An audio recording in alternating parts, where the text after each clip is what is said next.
Ha llegado a Zona Criminal.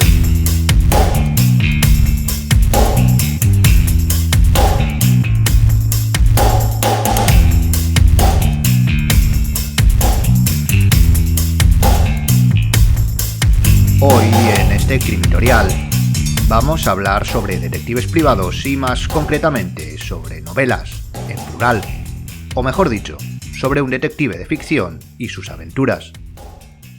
Y en segundo lugar, vamos a recomendar también hablar un poco sobre una serie en particular. Como ya sabes, si es oyente del podcast, y más concretamente de esta parte que son los crimitoriales, nuestras recomendaciones, por decirlo de alguna manera, suelen o al menos intentan no ser las típicas o las que todo el mundo puede esperar. Y hoy no va a ser una excepción, o al menos no lo va a ser a medias. No se preocupe si cree que hablaremos sobre el canon holmesiano, sobre los crímenes de la calle Morgue o las aventuras de Poirot. No lo haremos, aunque le recomendamos vivamente sus lecturas y visionados, porque muchas de ellas tienen su proyección audiovisual. De hecho, los libros, tanto de Dupin como de Sherlock Holmes y de Poirot, se los dejamos en la descripción. Si le gustan las novelas de detectives de ficción y no las ha leído, lo cual dudo porque nuestros oyentes son grandes lectores y conocedores de la novela negra, pero por si alguno no lo ha hecho, no será por falta de ánimo por nuestra parte. Pero como decimos, esta excepción hoy será a medias, porque así como la serie detectivesca que vamos a recomendar es poco conocida, o al menos eso creemos fuera de su producción geográfica, el detective de ficción del que vamos a hablar es internacional. Por ahora, el primer detective de ficción español universal, que por cierto, también tiene sus propias series. Pero antes de estas, ya sabe, recomendamos sus lecturas, que son varias. Así que vamos a adentrarnos en el mundo de la investigación privada de ficción, con unos libros y una serie.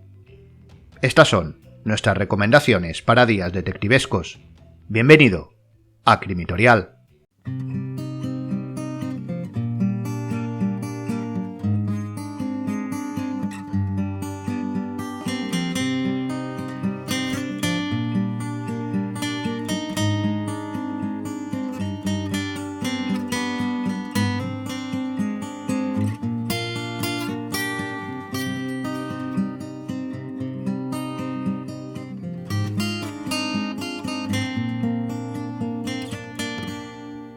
Comenzamos por los libros, y lo decimos en plural porque se trata de una saga, o de una historia de aventuras, cada una única, pero de alguna manera, todas unidas, pues forman parte, los casos y las historias, de la propia vida del protagonista.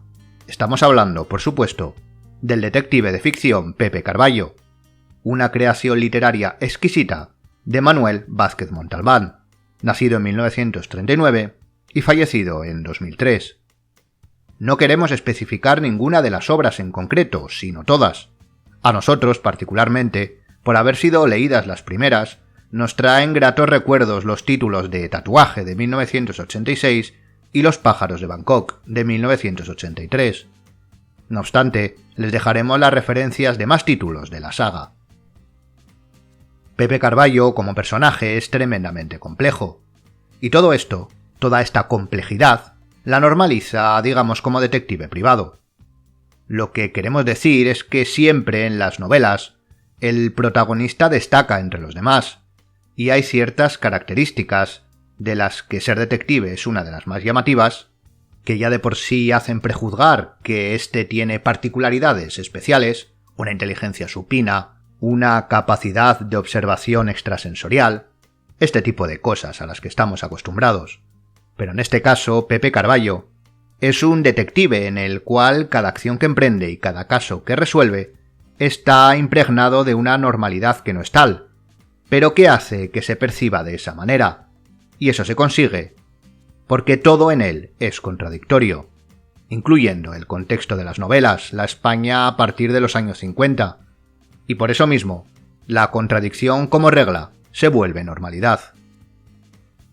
El pasado del detective como agente de la CIA y su pertenencia al Partido Comunista Español es contradictorio.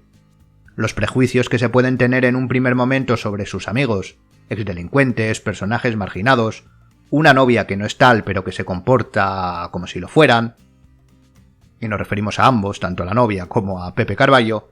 Todo esto es contradictorio, porque de ese ambiente puede uno esperar de todo menos equilibrio, pero al final el detective lo obtiene. Sus casos, sus complejos casos en los que aplica la fórmula de inteligencia y trabajo duro, algo que en otras novelas de detectives no se daba. La inteligencia otorgaba al protagonista todo lo que necesita. Recuerden a Sherlock Holmes, que con una mirada podía deducir cualquier aspecto de la personalidad del analizado. Eso es la normalidad hecha excepción. Pepe Carballo, como decimos, es más mundano. Necesita observar y después comprobar, pateando calles, preguntando, haciendo trabajo de campo, y eso le acerca a la realidad, a la normalidad. Porque sí, Carballo es un detective excepcional, que acerca al lector hacia un mundo de ficción que no está tan alejado de la realidad. O tal vez sí. Además, Pepe Carballo es una excusa para recorrer la España de la posguerra y el franquismo, una excusa para acompañarle a observar las miserias, los bajos fondos de la moralidad, pero también la capacidad de salir adelante de los más perdedores, que caen una y otra vez. Todo esto, además, regado con inteligencia literaria, buena y sencilla prosa, unas aventuras dignas de cualquier detective de ficción de los de verdad, y con toques curiosos que sirven para descubrir aspectos culturales que en muchas ocasiones son difíciles de saborear en una novela, como la pasión gastronómica de nuestro protagonista. Un dato curioso es que en 2019 se publicó una obra titulada Carballo, Problemas de Identidad, la última novela que tiene como protagonista nuestro detective. Si se preguntan cómo es posible si Vázquez Montalbán falleció en 2003, si es una obra póstuma, etc., debe saber que no. El escritor Carlos Zanón, con el beneplácito de la familia del creador del detective, es el encargado de continuar con la saga. De ella no podemos decir nada, pues no la hemos leído, pero lo haremos. Por lo tanto, si quieren sumergirse en la vida de un detective, conocer la España de la segunda mitad del siglo XX, descubrir la verdad de casos variopintos y, sobre todo, pasar un buen rato leyendo una novela de las buenas, le recomendamos los libros de la saga de Pepe Carballo, de Manuel Vázquez Montalbán. ¿Que cuál de ellos? Pues sin dudarlo, todos.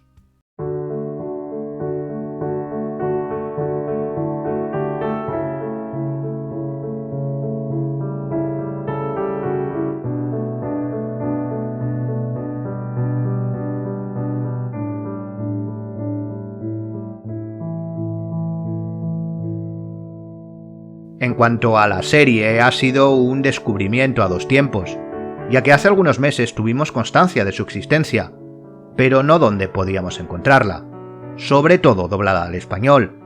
Y hace una semana, por casualidad, o toda la casualidad que se le puede atribuir a las redes neuronales que recomiendan películas, documentales y series en las principales plataformas, la encontramos, y esta vez doblada. La serie la pueden buscar y dar con ella en Amazon Prime, y se titula Kubala, Moreno y Manchón. Se trata de una serie del año 2011, dirigida por Kiko Ruiz Claverol y Abigail Schaff. Producida por Diagonal TV, nosotros la conocimos como serie de TV3, la televisión pública de Cataluña, pero buscando información en Film Affinity, para ser más concretos, consta también la Televisión de Galicia como productora. Esto no es que sea muy relevante para simplemente aconsejarla como serie de ficción, pero ya que lo leímos, lo hacemos constar. La serie, como decimos, la conocimos hace un tiempo, pero en catalán, sin doblaje al español, hasta que en Amazon Prime pudimos ver que efectivamente la presentaban con doblaje, aunque debe decirse que este no es todo lo bueno que debería a nivel técnico. La serie trata sobre las aventuras y desventuras de una agencia de detectives. Básicamente se centra en los casos que resuelven los tres protagonistas, dos profesionales con experiencia y una criminóloga novata. Sí, aquí mezclan todos los conceptos que vimos en el episodio 16 del podcast sobre detectives y criminología. Pero no estamos recomendando esta serie para un estudio académico ni tenerla como referencia de culto, sino para pasar un buen rato con ella. Por supuesto, la serie mezcla la vida profesional y personal de los personajes para darle más vidilla al asunto. Y los casos, aunque con las licencias propias de un espectáculo televisivo, como no puede ser de otra manera, recuerden que ya dijimos que la vida de un detective no es apasionante las 24 horas del día, y que, como todo en la pequeña o gran pantalla, necesita sus, digamos, notas de color. Pero fuera de esas licencias, es mucho más realista que la mayoría de series que presentan a los detectives como una especie de superhéroes urbanos. La serie consta de 3 temporadas con 13 capítulos cada uno, y para pasar un buen rato es recomendable. Además, no creo que la propia serie tenga mayores propósitos que ese, y los actores, desde nuestro punto de vista, lo hacen bien, sobre todo en su actuación como profesionales de la investigación privada. Así que sí, si no tiene nada que hacer el fin de semana, se la recomendamos.